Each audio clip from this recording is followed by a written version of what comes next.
Seguimos con Raúl platicando acerca de esto. Él nos había dado una introducción sobre tipo teología abierta, discutiendo sobre cuestiones filosóficas, políticas, que bueno, cada quien, ¿no? Sí, por ejemplo, tú eres pro 4T, yo soy anti 4T. Pero nos podemos sentar a discutir porque tú Sí, tienes algo que ellos no tienen, que es la capacidad crítica. Tú no puedes hablar con el promedio de los líderes hoy de la 4T porque te van a expulsar, porque te van a callar, porque... ¿Qué es eso? pues sí, pues sí, obviamente hay una problemática muy fuerte que vemos y bueno, no, yo no quiero yo meter cosas políticas, No, Raúl. pero vienes de morado. No, no, y también de azul. Y Está bien, ahí ese estamos. poli, el poli. Entonces, polio, Poli, ándale. ajá. Sí, sí, sí. Pero bueno, no vamos a meter ahorita política. Cada quien vamos a tener nuestro. Eso va a ser platicado ya personal con Raúl y si quieren conmigo, pero ahorita no vamos a meter política. Pero vamos a hablar un poquito, justamente esto del. Yo creo como para aclarar un poquito, Raúl, el asunto del teísmo abierto visto como si fuera un fenómeno posmoderno, porque lamentablemente los que son los críticos del posmodernismo llegan a decir, entonces tú me estás diciendo que el teísmo abierto es solamente por gusto y porque esto no te hace mal, y sabemos que no es eso. Bueno, yo por lo menos en parte no. Este, Es que a lo que me refiero es que solo un ambiente cultural como el de la posmodernidad daba la opción de que surgiera este teísmo abierto. O sea, sí, un ambiente medieval o moderno no cabía, no entraba eso. sí, porque pese a que no lo querramos aceptar, estábamos hasta inicios del siglo XX, estancados, podría yo decirlo de esta manera, estancados con una forma de pensamiento muy, muy petrificada. Como que ya encontramos todo, por ejemplo en la física decíamos, ya no vale la pena seguir investigando en física, nada más tenemos el problema del cuerpo negro y el problema de cómo llega la luz en cuanto al éter.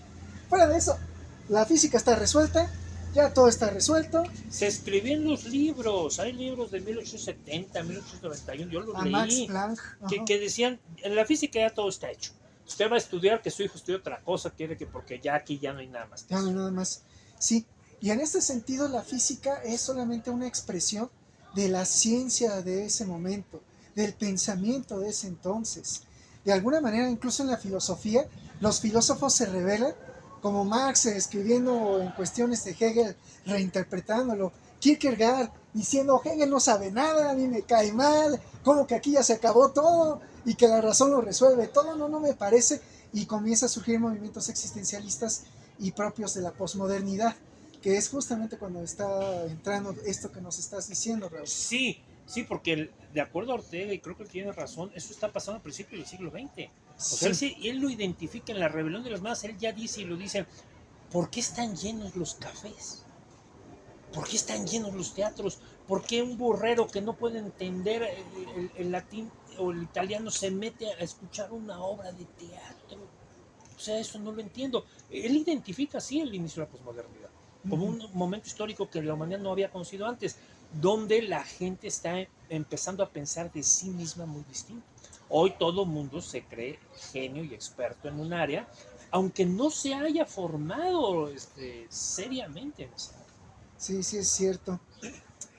Sí, por ejemplo, más ahorita con la tecnología somos comentócratas, ¿no? O sea, ya comentamos de cualquier cosa pensando que nuestro razonamiento y nuestra propia preparación es capaz de decir lo que tiene que hacer el otro, ¿no? Cómo tiene que enseñar un profesor. Tú y yo ¿Cómo? ahorita, con esta cosa, Sí. estamos haciendo lo mismo, con una diferencia.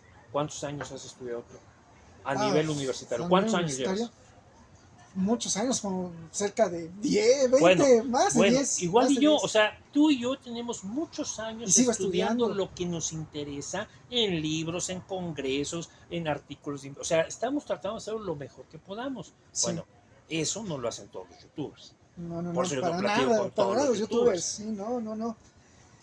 Y en ese sentido, pues, viene nuestra forma de orientar, ¿no? Con base a estos videos. Es que es vital. Si no tienes esta costumbre que no tiene el mundo cristiano, de formar la mente, porque yo quería ir a ese punto, o sea, no solo consideran el conocimiento humano, la letra mata, el espíritu vivifica, entonces no estudie usted nadie y no sea usted No estudia profesionista teología, y sea por usted un ejemplo, pobre eso. por lo que vamos a decir de Jesús. No, yo no estoy diciendo eso.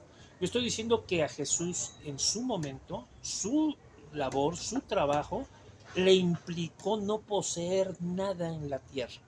Pero se supone que ahora Él es dueño de todo. No es nuestro Señor y no es... Aleluya, amén. Bueno, en ese sentido, tienes que invertir para ganar. Entonces yo no estoy pidiendo que ustedes sean pobres, yo no estoy pidiendo que ustedes sean imbéciles y que no estudien, todo lo contrario. Estoy pidiendo que estudien mucho y que confíen en que Dios va a ir supliendo, como Jesús, las necesidades materiales, porque lo esencial es lo otro, es esa relación con Dios. Pero no puedes tener una relación con Dios en el siglo XXI sin estar en la cultura del siglo XXI, y mi mejor ejemplo es San Pablo. Pablo está escrito en Gálatas que daba codazos para estar al frente de su generación en la parte intelectual. Y que a pesar de que llegó a ser eso en Jerusalén entre los fariseos de su época, el líder intelectual de su generación, él dice que todo eso lo consideraba como nada por el conocimiento de Cristo, de lo que Cristo le había dado, lo que Dios y Cristo le habían dado a él. Pero es otra cosa.